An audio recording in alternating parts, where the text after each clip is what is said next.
Welcome to Job Clock Pro. This will be an overview of the functionality of Job Clock Pro and how it can work for your company. The first screen that you're going to see is the login screen. We're going to go ahead and create an account.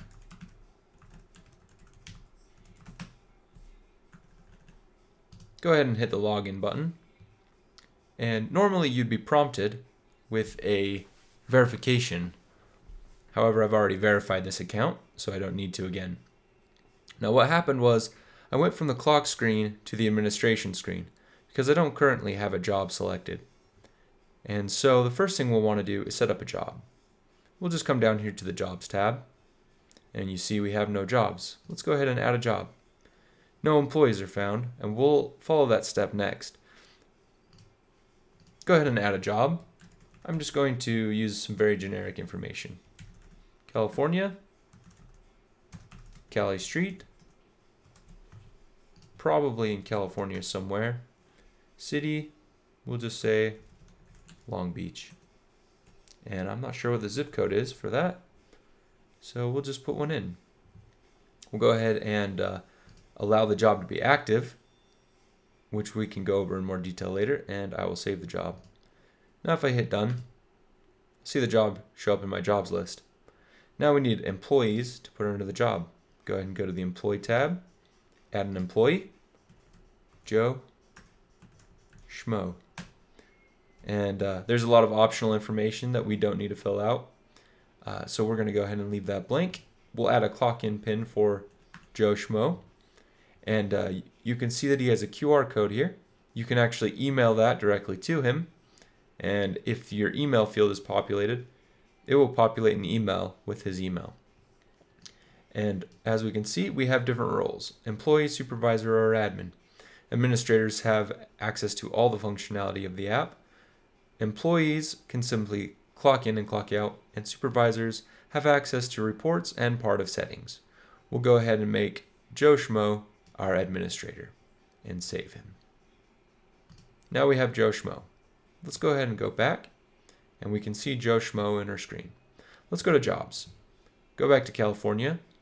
And now we can see we actually have Joe Schmo here as an employee that we can add to that job. If we go ahead and click him, we can see that it toggles on this check mark saying that he is now on the California job. We'll go ahead and save that. And then we can go ahead and go straight to our settings screen, which will be device specific.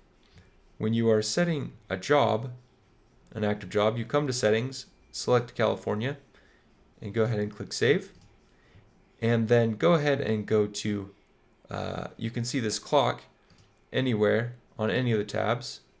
If we go ahead and go and save him and then hit done, we can see that wherever we go, we see this clock. This is the main functionality of the app, and it will take you to the California job, and it will show you that you have one employee on this job, Joe Schmo. This is a simulator. On a real device, it will show you the charge status of the phone. It will show you if the phone is plugged in and the percentage of the charge. If I wanted to do a search, I could search by last name, first name, or their role. Let's go ahead and go back to the administrator screen. By clicking on Joe Schmo as the admin, I can enter his PIN and go to advanced. Otherwise, I can also click on the administrative folder and enter in the username and password of the account to get to the admin. Now that we're back at the admin, we'll go ahead and look at our settings. There are several settings here. When a user clocks in or clocks out, they can have subjobs. We can show in reports, we can get flags based on this number right here. If an employee clocks in at over 8 hours in a day, I'll get a flag that will indicate that they have clocked in for more than 8 hours. I can hide inactive jobs and employees, which will, I can show you if we go ahead and set it to hide and save this. We'll go ahead and come here, go to California, set the job to inactive, hit done, and now it's gone from the list. But if I go ahead and hit show and come back to jobs, It's inactive, but I can still see it. QR codes for employees can be managed right here. For every employee that you have, they'll have a QR code associated with it. And when you're done selecting all the employees, you can go ahead and email the selected employee QR sheet to yourself, print it off, and it will be really easy to laminate or do whatever you need to with it. We're not going to do that. Enabling admin mode is very useful for people who aren't going to be using the device as a clock. If I enable admin mode and I save my settings, if I come back here, I can go ahead and just go right in to administration. So this right here, click it, go to administration. If my administrator mode is disabled, then this will require me to enter my email and password.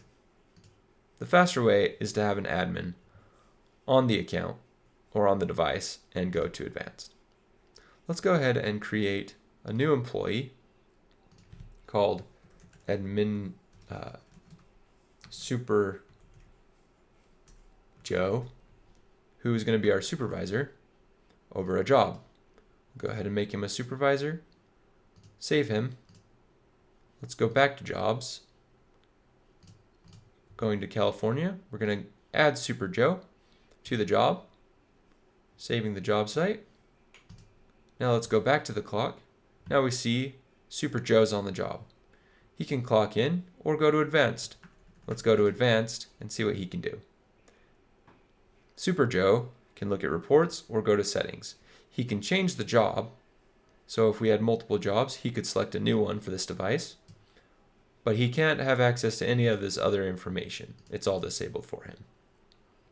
So we'll go ahead and go back to the job. Let's go into our administrator account. Now, if we go to employees, we'll create a new employee and called Average Joe. We'll go ahead and enter a PIN for him, make him active, and he's just an employee. So we're going to save this, and then we can see Average Joe here. Let's go ahead and add Average Joe to our California job.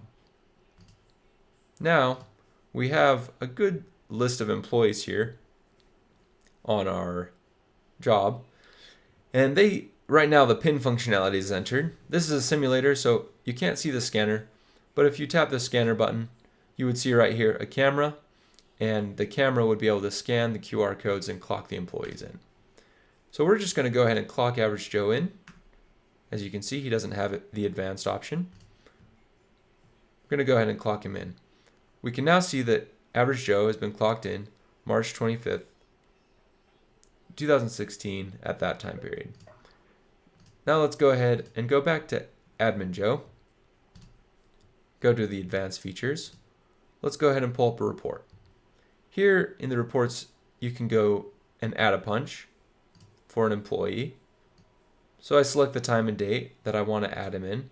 I select the employee or employees. I select the job, and I can clock the employees in or out. Let's go ahead and go back and create a report for today. We know that we just clocked in Average Joe. So let's go ahead and create a report for the California job by selecting Average Joe, California, and we're going to select just today. Let's go ahead and generate that report. So here we have Average Joe clocked in. We have an issue though. We've created a report and he's never been clocked out. And so let's go ahead and clock him out and see what happens. Let's add a punch and let's go to employees. And as an administrator, I can see which employees are clocked in, but I can also clock them out really easily here, or they can clock themselves out. Let's have Average Joe clock himself out. All right, he can get a quick summary of his work period. It worked for 1 minute, 28 seconds. Now let's go back to our administration. Go back to reports. And let's go ahead and create that report for Average Joe again. Now we can see that there's no issues there. Now let's say that he missed a punch. And so we're going to actually just say, for whatever reason, Joe Schmo was not able to clock in that day. We're going to go ahead and give him his 8 hours. And he said he worked 8 hours and 1 minute. So we gave him 8 hours and 1 minute. We're going to save this punch. And now it will update. Now we get a more subtle red color as we see that he's worked over the 8-hour limit that we set in settings. We know that most employees are going to work at least 8 hours, so we're not going to worry about it unless it's 8.5 hours. That's saved. We'll go back to reports and regenerate the report. And now we don't have to worry about that because we know most employees might work 8 hours or a little bit more, but 8.5 hours they won't work. Now we can go ahead and we can actually generate a report based on this information that we've selected. We can email it to ourselves or we can view on the device. We'll go ahead and view it. You can see a list of different reports that we can access here. We can also request a new report type, which we will take a look at if you request a new report type, and we'll decide whether or not it's something that is a good report. So we love feedback. Go ahead and give us any feedback that you have. So we'll go ahead and just create a daily job report, which will show us each employee, the job that they worked, and the time on each job, and then their total. We don't have a lot of data here, and so obviously this isn't a good test subject, but that's how that functionality works. This has been a quick overview of Job Clock Pro functionality, and we can go ahead and sign out right here. And that is Job Clock Pro for you. Please let us know if you have any questions about anything. Thanks.